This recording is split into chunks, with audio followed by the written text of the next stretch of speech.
Hello friends, good morning. Anurag this side. एक बार फिर से आप सभी लोगों के लिए एक बहुत ही इंपॉर्टेंट वीडियो लेके आया हूँ। आज का वीडियो है मेरा सन फार्मा के ऊपर। एक बहुत ही कमाल की स्टडी यहाँ पर बन रही है और इसी वीडियो में मैं आप सभी के साथ में एक बहुत ही ज़बरदस्त इंडिकेटर है जिसके बारे में बहुत लोगों को पता हो सकता है, लेकिन वो एक्चुअली वर्क कैसे करता है ये बहुत कम लोग जानते हैं, राइट। तो इस इंडिकेटर का नाम है इचिमोकू। आप सभी को पता है इसका नाम, हो सकता है शायद काफ़ी लोगों को पता नहीं भी होगा। तो मैं एक बार आपको एक्सप्लेन कर देता हूँ कि ये बेसिकली है क्या। देखिए, ये हम स्टेप बाय स्टेप समझते हैं। यहाँ पे आपको ये जो दो लाइंस नज़र आ रही हैं, ये जो ग्रीन लाइन नज़र आ रही है और ये जो रेड लाइन नज़र आ रही है, ये बेसिकली होती मूविंग एवरेज की तरह ही है, लेकिन डिफरेंटली प्लॉट होती है, ठीक है। ये जो ग्रीन वाली लाइन आप देख रहे हैं, ये 9 डे की एवरेज होती है और जो आप ये रेड लाइन देख रहे हैं ये 26 डे की एवरेज है, राइट। अभी मैंने जो चार्ट ओपन कर रखा है वो वीकली टाइम फ्रेम पर है। तो सबसे पहली चीज़ तो ये कि जब ये, इसको बोलते हैं कन्वर्जन लाइन, यानी जो ग्रीन वाली लाइन है इसको बोलते हैं कन्वर्जन लाइन और जो रेड वाली लाइन है इसको हम बोलते हैं बेस लाइन, ठीक है।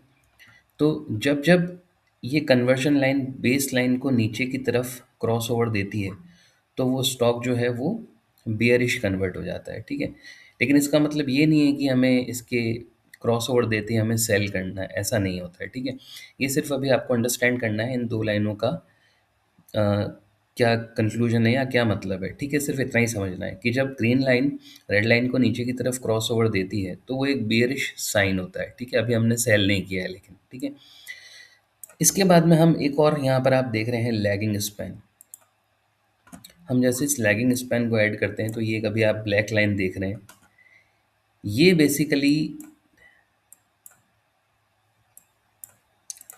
बेसिकली जो करंट प्राइजेस हैं उसको 26, अगर डेली चार्ट होता तो 26 डेज पहले, चूंकि वीकली चार्ट है तो 26 वीक्स पहले जो है आज की प्राइजेस को शो कर रही हैं, ठीक है। ये भी आई होप कि ये क्लियर हो गया होगा, ठीक है।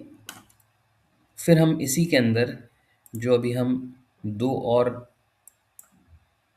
नेम्स जो देख रहे हैं यहाँ पे, लीडिंग स्पैन ए और लीडिंग स्पैन बी, ठीक है। तो ये जो लीडिंग स्पैन ए और लीडिंग स्पैन बी है, ये बेसिकली आने वाले 26 वीक्स में क्या प्राइस जोन्स हो सकते हैं वो बताते हैं ये दोनों ही लेवल्स, राइट। और इनके बीच में जब हम इसको इस तरह से प्लॉट कर देते हैं बैकग्राउंड को, तो ये बन जाता है क्लाउड, ठीक है। अब आप अगर यहाँ देखेंगे तो यहाँ पर ये 28 जुलाई 25 को क्लाउड से बाहर आ गया था, नीचे की तरफ का ब्रेकडाउन दे दिया था सन फार्मा में, थोड़े वीक्स वहीं पर रहा और उसके बाद वापस इसने यहाँ पर ऊपर की तरफ ब्रेकआउट दे दिया और फिर वापस अभी आके नीचे की तरफ ब्रेकडाउन दे दिया, ठीक है। तो जैसा मैंने आपको बोला कि सिर्फ हम एक तो ये जो ग्रीन लाइन और रेड लाइन है इस पर ट्रेड नहीं करते हैं।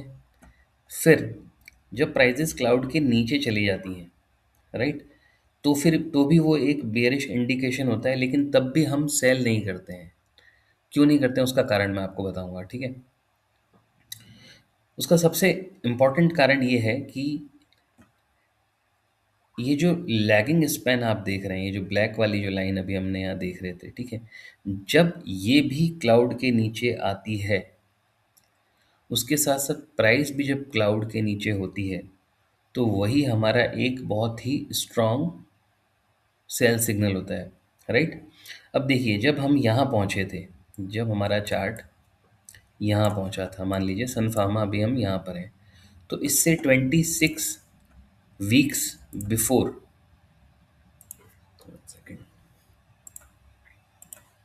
26 वीक बिफोर जो हमारा ये लैगिंग स्पैन है, यानी जो ब्लैक वाली लाइन है, वो यहीं पर चल रही थी, राइट, इधर चल रही थी, तो वो क्लाउड से ऊपर थी। तो क्या हुआ, यहाँ पे प्राइजेस ने क्लाउड को ब्रीच कर दिया, लेकिन लैगिंग स्पैन अभी भी क्लाउड के ऊपर है। तो क्या हुआ, ये हमारा जो ब्रेकआउट था वो सस्टेन, ब्रेकडाउन जो था नीचे की तरफ का वो सस्टेन नहीं कर पाया और वो ऊपर आ गया, राइट। तो हम जैसा मैंने आपको बोला कि लोग यूजुअली क्या करते हैं कि जैसे प्राइसेस क्लाउड के नीचे चली जाती है तो वो सेल कर देते हैं ये सोच के कि क्लाउड के बाहर ब्रेकडाउन दे दिया है, ठीक है। लेकिन लोगों को ये नहीं पता कि अगर क्लाउड के बाहर प्राइसेस ने ब्रेकडाउन दे दिया है लेकिन अगर लैगिंग स्पैन क्लाउड के ऊपर ही है तो भी वो एक अभी भी बेयरिश सेंटिमेंट कन्वर्ट नहीं हुए हैं, ठीक है। ये चीज़ बहुत कम लोग जानते हैं। अच्छा, इसके साथ साथ एक और बहुत इंपॉर्टेंट फैक्टर है, वो जब तक ऐड नहीं होता तब तक भी आपका सेल कंफर्मेशन नहीं होता। वो क्या होता है, ये जो आप आगे का ये एक बार मैं बाकी सब हटा के सिर्फ लीडिंग स्पैन ए और बी को रखता हूँ, ठीक है, बाकी सब हटा देते हैं। अच्छा, तो अब दूसरा हमारा जो कंक्लूजन है वो ये है कि जब तक ये जो ग्रीन वाला जो आपको लीडिंग स्पैन दिख रहा है, ठीक है, जब तक ये लीडिंग स्पैन इसको नीचे की तरफ क्रॉस ओवर नहीं दे, लीडिंग स्पैन बी को, तब तब भी हमारा जो सेल है वो एक कंफर्म सेल नहीं होगा, राइट। ये भी लोगों को नहीं पता है। तो हमें तीन कंफर्मेशन चाहिए।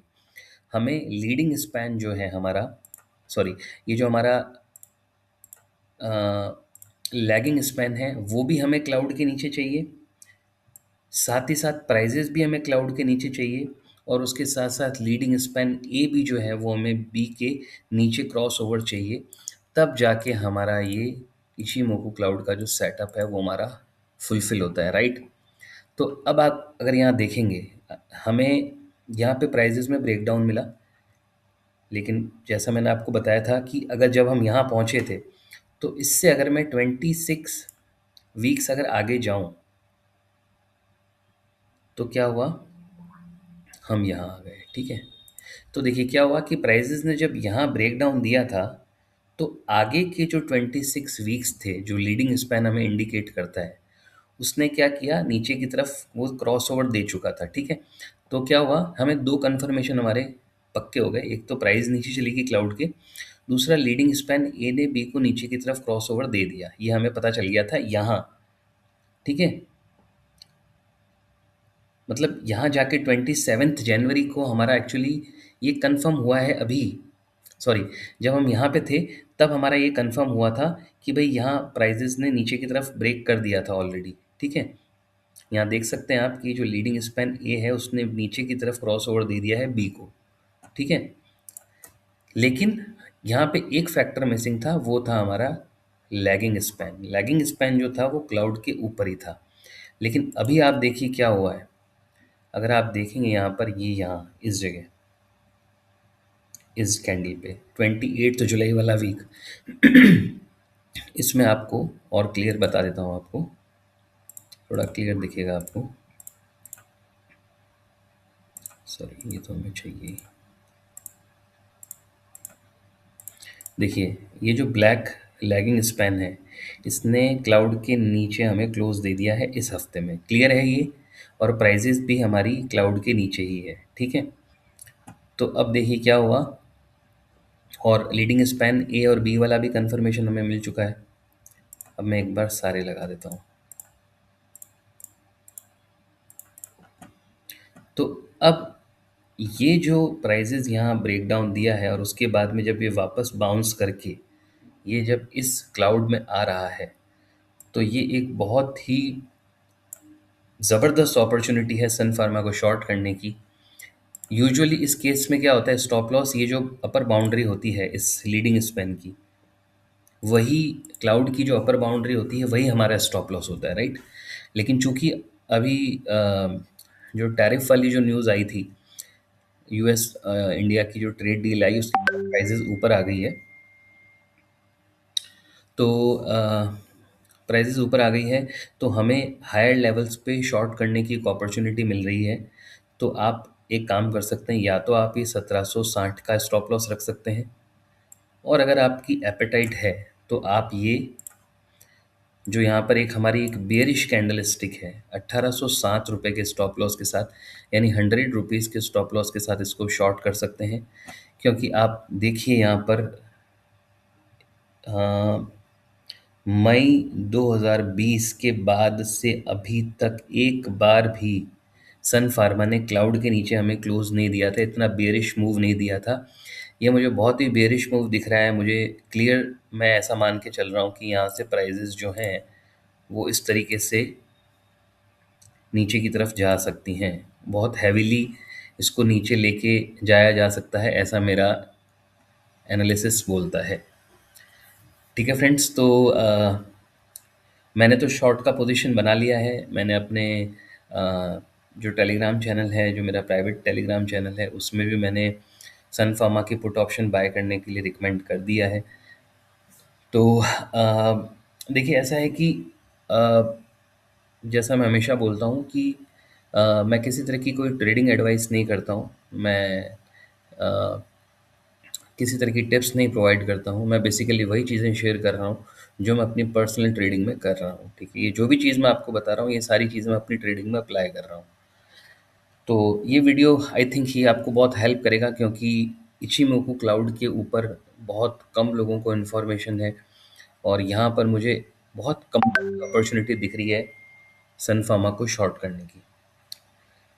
ठीक है फ्रेंड्स, तो आई होप कि ये वीडियो आपकी हेल्प करेगा। अगर वीडियो पसंद है तो प्लीज़ लाइक ज़रूर कर दीजिएगा, और चैनल को अगर आपने सब्सक्राइब नहीं किया है अभी तक तो प्लीज़ सब्सक्राइब कर लीजिए। वीडियो को लाइक ज़रूर कीजिए अगर आप देख रहे हैं तो, और अगर आपको व्यूज़ पसंद आ रहे हैं तो उससे मेरे को थोड़ा और मोटिवेशन मिलेगा कि मैं और इस तरह की वीडियोस पोस्ट करता रहूँगा आप सभी के लिए। ठीक है फ्रेंड्स, इसके अलावा मेरा एक कोचिंग प्रोग्राम है। अगर आप अपनी ट्रेडिंग या इन्वेस्टमेंट जर्नी में किसी भी तरह से स्ट्रगल कर रहे हैं तो आप मेरा कोचिंग प्रोग्राम ज्वाइन कर सकते हैं, क्योंकि मेरा ये मानना है कि आपके जो फाइनेंशियल डिसीजंस होते हैं उसकी कमांड आपके हाथ में रहनी चाहिए। आपको पता होना चाहिए कि अ, कब आपको क्या चीज़ खरीदनी है, कब आपको क्या चीज़ बेचनी है, राइट। एक बार लास्ट में फिर से एक बार इसको समराइज़ कर देता हूँ। सन फार्मा मेरा सेल का व्यू है। 1705 का प्राइस चल रहा है। 1807 रुपए के डे क्लोजिंग बेसिस के स्टॉप लॉस से आप सन फार्मा को शॉर्ट कर सकते हैं। आई मीन मैंने शॉर्ट कर रखा है, मैं इसको होल्ड करूँगा। ठीक है फ्रेंड्स, चलिए मिलते हैं नेक्स्ट वीडियो में।